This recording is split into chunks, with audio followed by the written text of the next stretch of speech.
Como ha dicho Francisco, venimos de Murcia, de la provincia de Murcia, aunque estamos a unos 40 ministrando en una iglesia en Mula, que es donde estaba Mauricio, que me lo habéis robado, y están acudiendo su familia, y el resto de la familia están acudiendo allí en esa congregación. Es un pueblecito de unos 17.000 habitantes y estamos pastoreando aproximadamente unos 25 años ya allí. Cumpliremos los 50 años de casado el año que viene. O sea, es un matrimonio que dura, que perdura. Es curioso, pero cuando Dios quiere hablar, habla. Hoy habéis cantado 2 canciones sobre la fidelidad de Dios. Y yo voy a hablar mañana sobre la fidelidad de Dios. Dios confirma, ¿verdad? Dios es bueno. Yo siempre comienzo las predicaciones diciendo que Dios es bueno. Pero es que es verdad. O sea, la bondad de Dios es infinita. El amor, la misericordia, la compasión, la bondad es infinita porque todo lo relacionado con Dios es eterno. Así que hoy el tema, en general, aunque luego hablaré de la fidelidad de Dios, habla de las bendiciones que tenemos en Cristo. Hay un concepto quizá equivocado de lo que es la bendición, quizá por los falsos ministros de la falsa prosperidad que se predica hoy en día, que lo basan todo en los bienes materiales, en la economía. Pero la realidad es otra. La realidad es que realmente cuando nos unimos a Cristo, cuando nos hacemos yugo con Cristo, nos unimos, Cristo es la cabeza, nosotros el cuerpo, y cuando nos arrepentimos, damos un giro de 180 grados. Es lo que hizo Saulo, ¿verdad?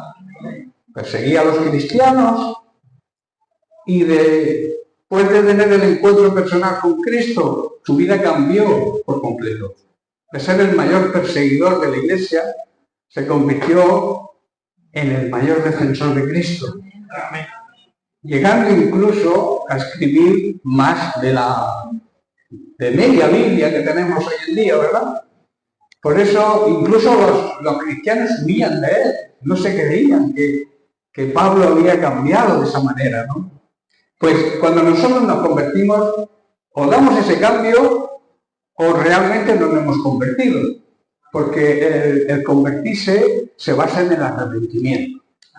Y en el arrepentimiento hay perdón. Nunca habrá perdón si no hay arrepentimiento. Y no es remordimiento, el sentirse mal en un momento determinado porque hemos ofendido a Dios, pero luego se nos pasa. El arrepentimiento trae consigo la paz interior de saberse perdonados por Dios, que es diferente. Así que las bendiciones de Dios no se basan en posesiones o riquezas materiales. Esas son las consecuencias de la riqueza espiritual que Dios quiere. Cuando nosotros vamos a analizarlo hoy, mañana también, cómo nos bendice Cristo, nos daremos cuenta que ninguna de las bendiciones que recibimos de Él es tangible, es palpable, sino es algo bendecidos en el Espíritu. Y como consecuencia de nosotros entender y priorizar lo que es la bendición verdadera, Cristo nos bendice materialmente. Pero eso es secundario, porque lo factible, lo que tocamos, se va a quedar aquí. Lo que no se va a quedar aquí son los tesoros que mandamos al cielo, son la bendición espiritual que hemos recibido y que no hemos comprometido, porque hemos cantado que Dios es fiel, ¿verdad? Pero ¿y nosotros?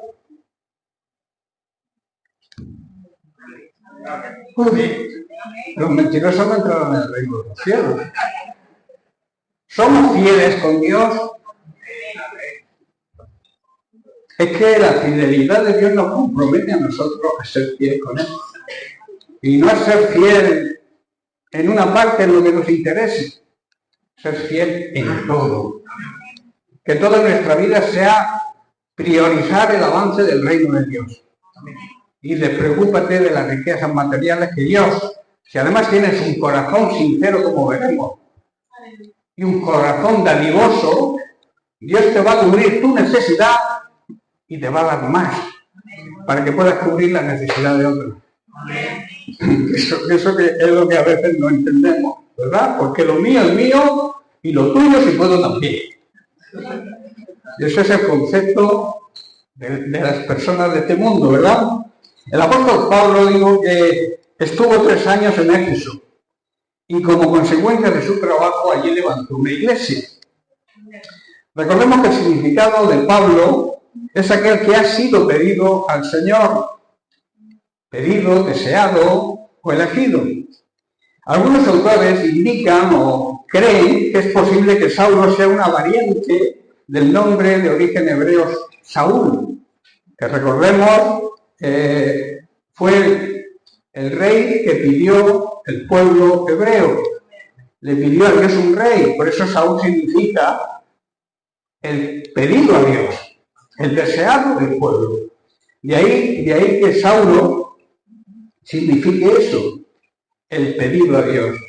Pero Pablo, después del encuentro personal con Cristo, cambió de nombre a Pablo, que significa pequeño hombre.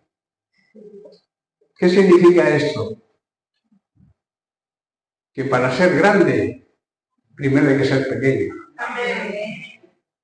Para que Dios nos ensalce, nosotros tenemos que humillarnos.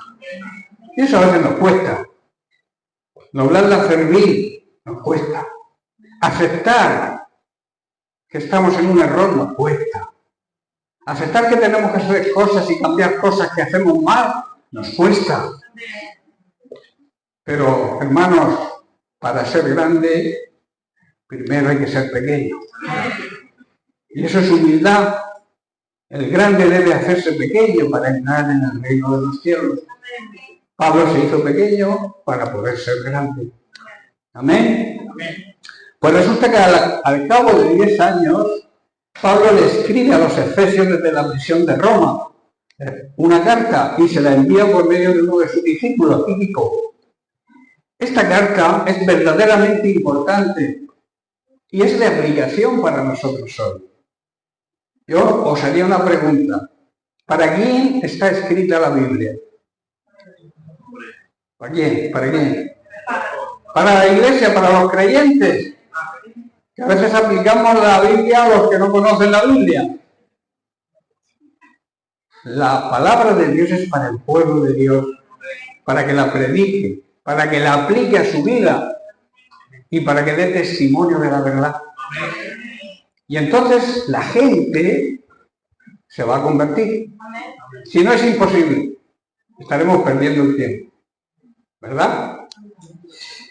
Pues la primera parte, en esta carta, digo que es importantísima para la iglesia de hoy en día, porque en la primera parte de la carta, el capítulo del 1 al 4, habla de nuestras riquezas, de nuestra bendición en Cristo. Y la segunda habla de nuestro caminar con Cristo. Hoy vamos a tocar, y quizá mañana también, porque no podremos tocar el siguiente, lo aplazaremos para la siguiente visita. Vamos a tratar la primera parte, que habla de nuestra riqueza, nuestra bendición en Cristo. El versículo clave está en el capítulo 1 del siglo 3, y dice: bendito sea el Señor, Dios y Padre de nuestro Señor Jesucristo, que nos bendijo y nos sigue bendiciendo, agrego yo entre paréntesis, con toda bendición material. Bendición espiritual. Somos bendecidos en lo más íntimo de nuestro ser, que es el espíritu. Somos bendecidos en lo que realmente somos, que es un espíritu que vive en un cuerpo carnal que al final se va al polvo, y una mente, un alma, que es la que hay que salvar, porque el espíritu vuelve con el Señor, el cuerpo va a la tierra y el alma debe salvarse. Por eso hay que salvar almas. Amén.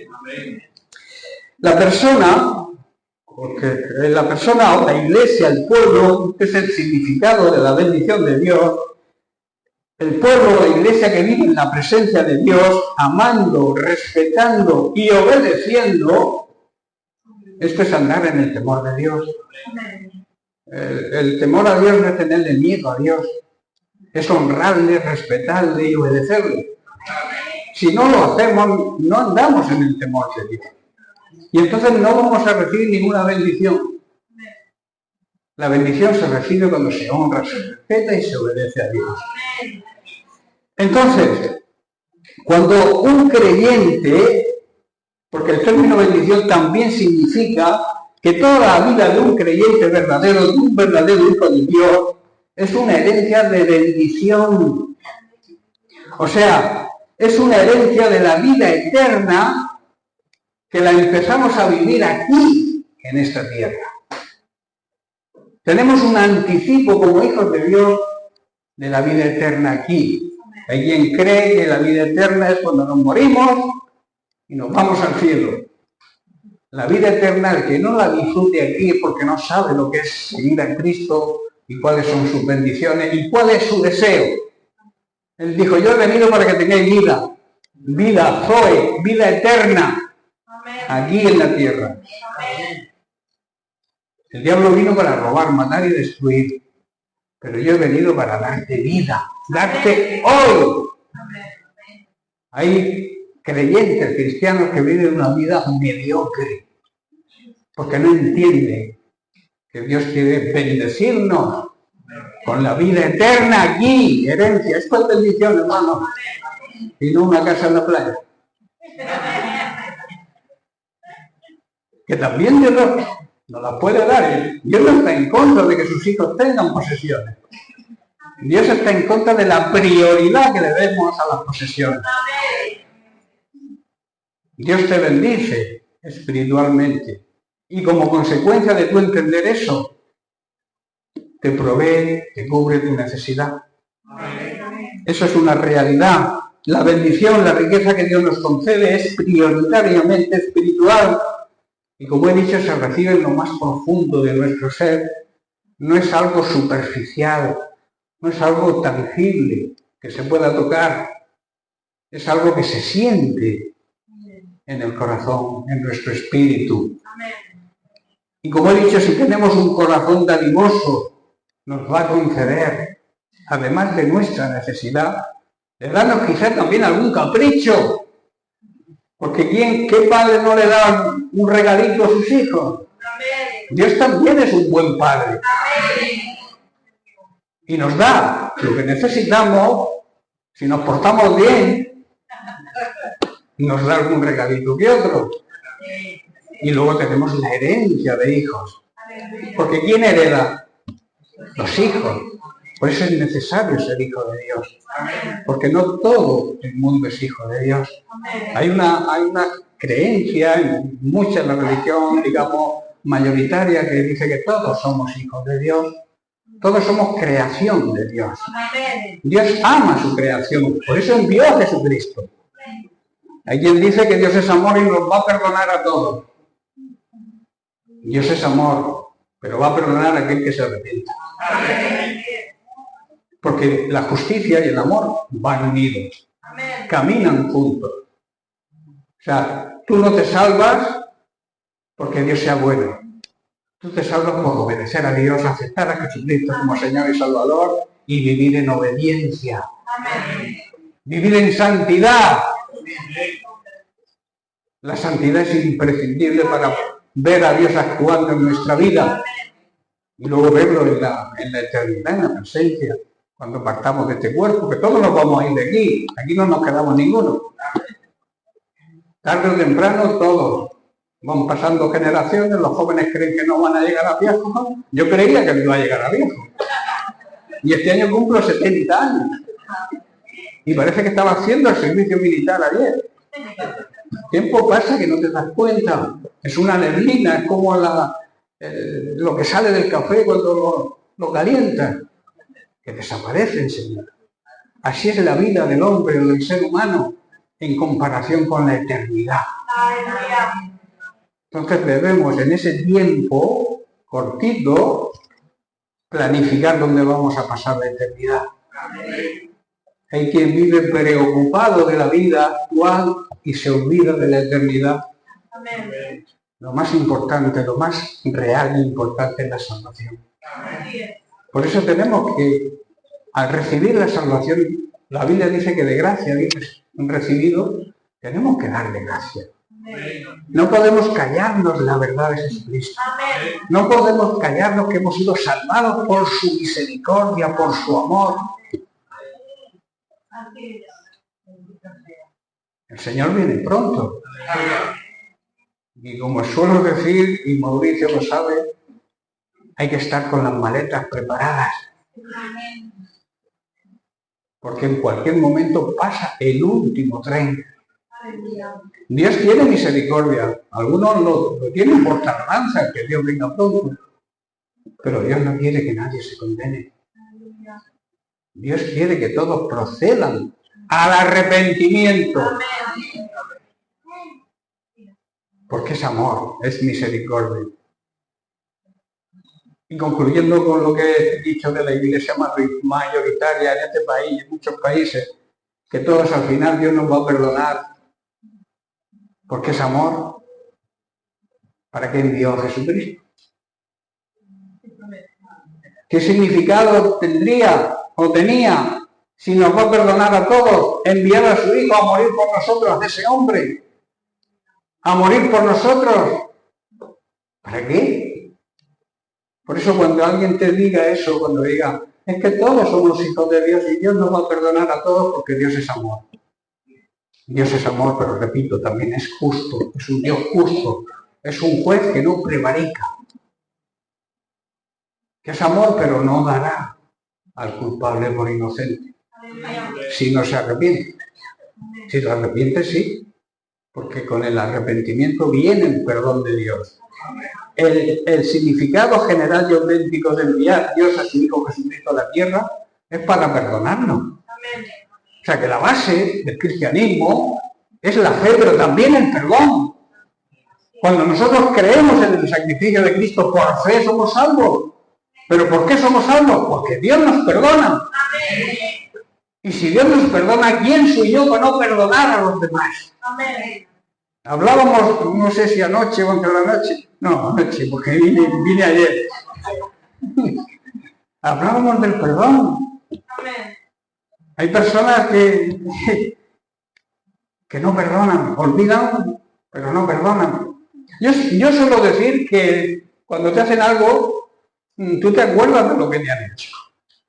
Eso de olvidar es muy relativo. Lo que sí recordamos los creyentes, los cristianos verdaderos, recordamos la ofensa pero sin rencor. Lo he perdonado y lo he perdonado para siempre. Aunque me acuerdo que me hizo esto, pero sin resentimiento. Pablo dice en 2 de Corintios capítulo 9, versículos 6 y 8, dice, pero esto os digo, el que siembra escasamente, son palabras de Jesús, el que siembra escasamente, perdón, de Pablo, también segará escasamente, y el que siembra generosamente también segará. Esta es la ley de la siembra. Lo que siembras recoge. Si siembras patatas no vas a recoger pepino. Si siembras odio no vas a recibir amor. Ahora si siembras amor, vas a recibir amor. Esa es la ley de la siembra. Y luego dice, cada uno dé como propuso en su corazón, no con tristeza. A veces ofrendamos y diezmamos con cara triste, cara larga. Debemos hacerlo con gozo y con alegría. Y luego dice, sin, ni por necesidad, o sea, ni porque nadie te lo imponga, nadie te obligue, lo hagas con alegría, con gozo. ¿Por qué? Porque el Señor ama al dador alegre. Y luego añade el versículo que yo quería profundizar, y poderoso es Dios para hacer que abunde en vosotros con la gracia, a fin de que teniendo siempre en todas las cosas lo suficiente, todo lo suficiente, abundéis, tengáis para hacer obras buenas, para ayudar al necesitado, que a veces nos olvidamos de que hay personas que pasan necesidad. Y no estoy hablando solamente de necesidad física, material. Hay personas que tienen necesidades espirituales. La depresión, la crisis de ansiedad, las enfermedades psicosomáticas de la mente. Todas esas personas necesitan de Cristo porque es el único que sana ese tipo de enfermedad. Los médicos te dan pastillas ¿cómo se llama? Antidepresivos que solamente te atontan para que dejes de pensar, pero no te curan. Las crisis del alma, la enfermedad del alma las cura Dios. No hay otra medicina. Por eso hay personas necesitadas en ese campo. Personas atadas que tenemos que desatar. Drogadictos. Vicios de pornografía, de cualquier cosa. Son personas necesitadas. Necesitan que el pueblo de Dios se levante y se mueva en esa área también. A veces pensamos que dándole comida es suficiente. A veces necesitan comida espiritual. El maná del cielo, que es Jesucristo. Por eso cuando vivimos unidos a Cristo, y esto es bendición, vivir unidos a Cristo, no un piso en la playa. Cuando nos comportamos con verdaderos hijos de Dios, Él nos provee con generosidad y lo hace todo lo que necesitemos. Siempre tendremos todo lo necesario y habrá bastante de sobra para compartir con los demás. Repito, las bendiciones materiales, lo que llamamos bendición material, es que Dios me ha bendecido con un Mercedes, es que Dios me ha bendecido. Esas son consecuencias de la prioridad que le damos a la bendición espiritual. Repito, Dios no está en contra de los bienes materiales, está en contra de a qué ponemos por delante, a qué idolatramos, porque poner algo por delante de Dios es idolatría. Y a veces somos idólatras. Yo me pongo por delante de Dios. Eso es idolatría también. Un ejemplo de bendición es la paz interior que sienten los verdaderos cristianos, discípulos de Cristo, aún en medio de los problemas. Yo tengo experiencias. Como se suele decir, a Noé le vas a hablar tú de la lluvia. Yo soy una persona que he padecido y sigo padeciendo todo este tipo de cosas. Pero yo sigo predicando a Cristo.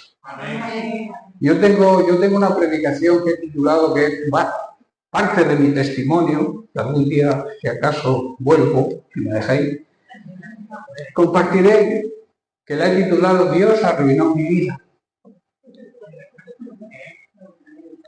Cristo arruinó mi vida. Yo era uno de los empresarios más fuertes de la provincia de Murcia en cuanto a construcción. Cristo arruinó mi trabajo, arruinó mi empleo, arruinó mi empresa. Pero me dio una vida mejor. Me dio una vida de servirle a Él, que está por encima de todas las posesiones y todo el dinero que yo tenía antes.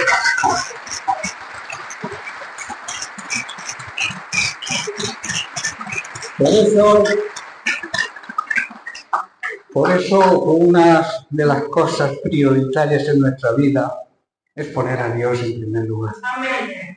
Y Dios es soberano. Dios dice que nunca te abandonaré y nunca te dejaré. Hablando de Josué, por el inicio de la conquista de Jericó, Dios le dijo a Josué, poco antes de atravesar el río Jordán, porque todos tenemos que atravesar un río Jordán para llegar a nuestra tierra prometida, ¿verdad? Dios le dijo dos cosas, que tenía que hacer dos cosas, esforzarse y ser valiente. Él le iba a ayudar, pero él tenía que poner de su esfuerzo. Hay personas que creen que Dios lo hace todo, que yo no tengo que hacer nada, Dios me ama, pues la parte tuya no lo va a hacer Dios. Dios va a hacer su parte y lo va a hacer bien. Pero como tú no hagas la tuya, te quedas en la estancada, como decimos por ahí por Murcia. Dios siempre hace su parte. Dios es un Dios que cumple sus partes, que cumple sus promesas. Pero las promesas de Dios están condicionadas a nuestra actitud. La mayoría de las promesas están condicionadas a lo que nosotros hacemos. Solamente creo que hay una promesa que no está condicionada a lo que nosotros hagamos, que es la venida de Jesucristo, su segunda venida. Que esa lo creas, no lo creas, hagas o no hagas, Jesucristo va a volver. Pero va a volver sin relacionarse con el pecado. Va a volver a recoger el fruto de su primera venida. Que somos nosotros, su iglesia. Pero esa iglesia tiene que ser pura, santa. Vivir en santidad significa primero ser transformados, apartados de toda contaminación mundana y dedicadas a servir a Dios. Eso es vivir en santidad. Si queremos ver a Dios actuando en nuestra vida, tenemos que vivir en santidad. Yo peleo mucho, ellos lo saben, Moisés y María, Moisés Mauricio y María cuando vamos por allí, me han oído predicar muchas veces sobre la santidad, la necesidad de ser santos. Los santos no son los que se cuelgan en las paredes, los santos somos nosotros los que estamos en las bancas, porque hemos sido primero santificados por Cristo. Cristo con su muerte nos santificó. Y eso nos obliga a vivir en santidad. Porque si no, lo que hizo Jesucristo para nosotros no vale. No sirve, no es aplicable, no se puede aplicar. Cristo vino a salvar al pecador. Quiere que toda la humanidad se salve. Pero Cristo no es una varita mágica, que levantas la mano una vez y ya eres salvo por siempre. Olvídate de eso. Busca la santidad, vive en santidad si quieres ver a Dios actuando aquí en tu vida y luego verlo en la eternidad. No hay otra fórmula. Bien, como he dicho, el apóstol Pablo, al cabo de 10 años le escribe esa carta a los Efesios. Y entonces, si tenemos en cuenta lo que Pablo hace y dice y analizamos su vida, él también fue experto en sufrimiento, ¿verdad? La Biblia dice que tenemos que participar de los sufrimientos de Cristo. Y me diréis, ¿por qué tenemos que padecer si Cristo padeció por nosotros? Porque mediante el aceptar nuestro sufrimiento, estamos demostrando en quién creemos.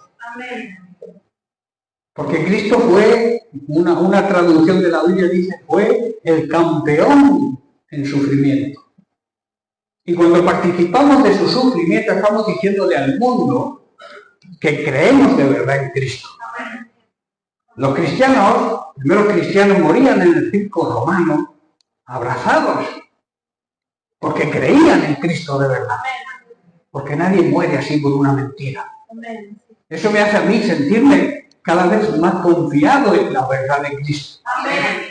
El saber que nuestros antepasados, esa multitud de testigos que ya están en la presencia de Dios, otros que también son modelos a seguir dentro de las iglesias, son esos testigos que siguen poniendo los ojos en Jesús, el autor y el consumador de la fe. Entonces, a mí eso me llena de paz. El sentirme que estoy en la verdad. Y que la verdad no es lo que yo creo que es la verdad. Que a veces uno se crea en una verdad que de verdad no tiene nada. La verdad es Cristo. Y no hay otra verdad que no sea Cristo. Él se autodefinió como la única verdad. La verdadera vida. Y el camino a seguir. Tú eres camino también. Jesucristo es el camino, ¿no? ¿Y tú qué eres? Parte del cuerpo de Cristo. Él es la cabeza. Entonces nuestro trabajo hoy en día es ser camino para otros. Que otros puedan seguirnos.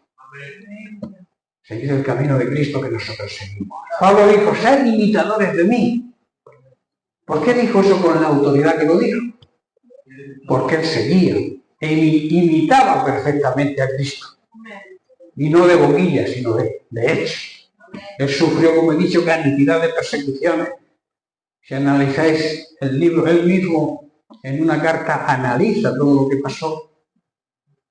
Y pasó lo que no está escrito. Y nosotros a veces nos duele una uña del pie y nos quejamos. ¿Por qué si siendo cristiano no pasa esto? No es así. Cuando vivimos, repito, unidos a Cristo, eso es una gran bendición. Amén. Un ejemplo de bendición también es la paz interior que se siente al sentirnos perdonados por Dios. Esa paz no la puede igualar nadie. Porque la paz que este mundo tiene, en ciertos momentos la gente del mundo que no conoce a Cristo vive en paz. Pero esa paz desaparece cuando llegan los problemas. La paz de Dios permanece aún en medio de los problemas. Esa es la diferencia. La gracia de Dios, hermanos. La gracia de Dios. ¿Sabes lo que significa la gracia de Dios? Se habla mucho de la gracia de Dios. Eso es una riqueza espiritual. Eso es otra de las bendiciones de Dios. Y tampoco se puede tocar, ¿verdad? No es oro, no es plata, no es dinero, pero es una bendición. Es una gran bendición la gracia de Dios. La gracia de Dios, digamos, tiene como dos enfoques. Voy del tiempo. Llevo 31 minutos, no sé. ¿Sigo? Vale. La gracia de Dios, digo, tiene dos enfoques. Primero significa un regalo inmerecido. Algo que no merecemos por lo malos que éramos. Y a veces todavía seguimos siendo. Aunque nos llamamos cristianos y nos apellidamos evangélicos. Seguimos siendo mucho malos. ¿Verdad? Jesucristo se entregó a la muerte por nosotros. Jesucristo es, por lo tanto, la gracia de Dios hecha un ser humano. Es el plan de salvación para todo ser humano que Dios mismo ideó. La gracia, Jesucristo, un regalo que no merecíamos.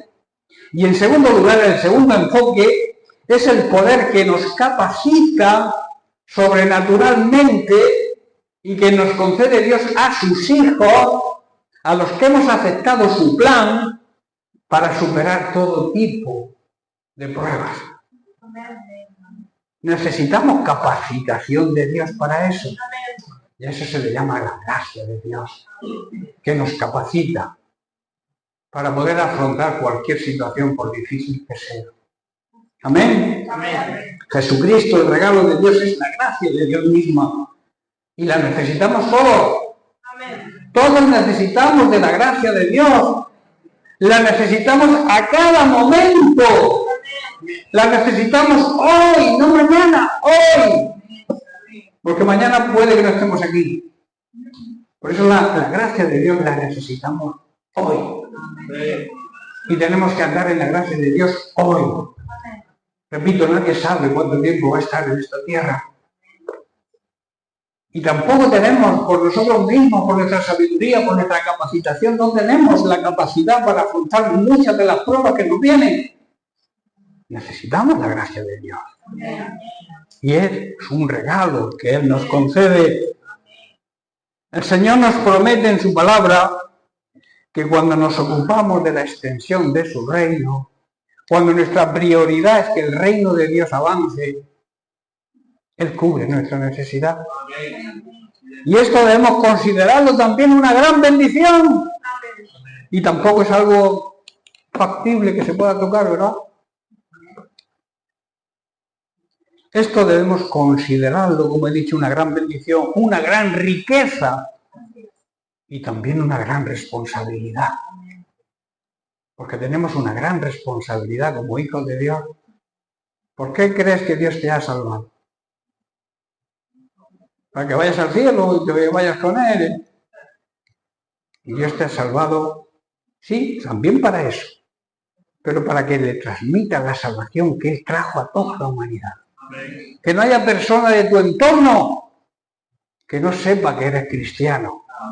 Hay algunos cristianos que yo les llamo cristianos de la secreta, que no los conocen ni sus propios vecinos saben que son cristianos.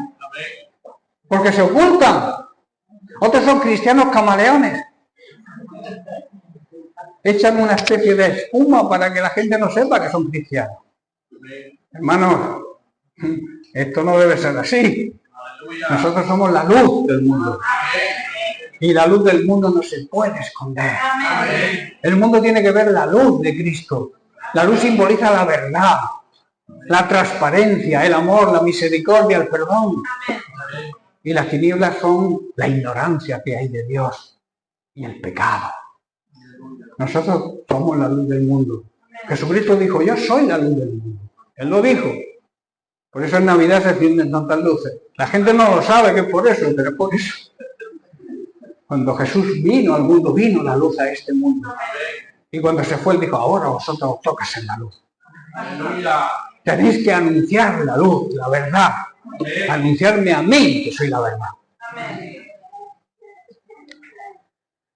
Hermanos, Dios ha transferido al creyente en la persona de Jesucristo toda su herencia de bendición espiritual. En Juan capítulo 15, verso 5, Jesús nos dice, yo soy la vid, vosotros las ramas, los pámpanos, los sarmientos. El que permanece en mí y yo en él, este lleva mucho fruto. Y añade, porque separados de mí, nada podéis hacer. Jesús ponía ejemplos cotidianos de la vida cotidiana. Y vosotros sabéis lo que es una vid, claro, donde se produce la uva. Entonces, la vid tiene una raíz central y luego unas ramitas unidas a la raíz que producen la uva.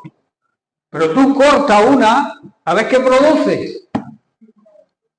Se seca y no produce nada. Pues separados de Dios somos como esas ramas, que ni para el fuego sirven. ¿Sabéis que la leña de la vid no sirve para ni para encender fuego, ni para hacer una barbacoa sirve? Por eso dice, nada podéis hacer y nada sois. Sin Cristo no somos nadie. Sin Cristo no somos nada. Y no tenemos nada por muchos bienes, posesiones, coches, casas, buena cuenta bancaria. Sin Cristo no tienen nada. Amén. Cristo, en cambio, si lo tienes, estás completo en Él. Amén. Porque te ha adoptado. Dios te ha adoptado como su hijo. Y Él quiere lo mejor para sus hijos. Amén. Y nos hace acreedores a su herencia, porque, repito, los hijos son los que heredan. Y también lo podemos todo. Pablo dijo, y todo lo puedo en Cristo que me fortalece. Amén. ¿Y sabéis qué entra en ese todo? El poder para dejar de pecar. Amén. Que a veces pensamos que hacerle frente a los problemas, el poder para dejar de pecar, para apartarnos del pecado. Amén. Que el pecado acecha, está ahí. Satanás está haciendo su trabajo. Alguien me preguntó de dónde estaba Satanás. Ahora digo, está en el infierno. Digo, ¿qué va? Está aquí en la tierra. La Biblia dice que cuando se rebeló contra Dios fue arrojado junto con sus ángeles. ¿A dónde? A la tierra. Y mientras que no se ha arrojado al lago de fuego, va a estar aquí en la tierra haciendo su trabajo. Engañando a la gente. Porque es el engañador, es el padre de mentira. El propio Jesús lo dijo. El padre de la mentira, o sea, donde se engendra la mentira. O sea, todo lo que te diga el diablo, ten por seguro que es mentira. Hay personas que se tiran la vida oyendo las acusaciones del diablo. Escucha la palabra de Dios. Aprende a oír la voz de Dios. Y rechaza la voz del enemigo, que no quiere nada más que tu destrucción. Destruir tu vida espiritual, destruir tu familia, tu hogar, tu trabajo. Y como colofón mandarte al infierno. Ese es el plan del enemigo. Pero Jesús no, Jesús vino a darnos vida. La vida eterna, la salvación.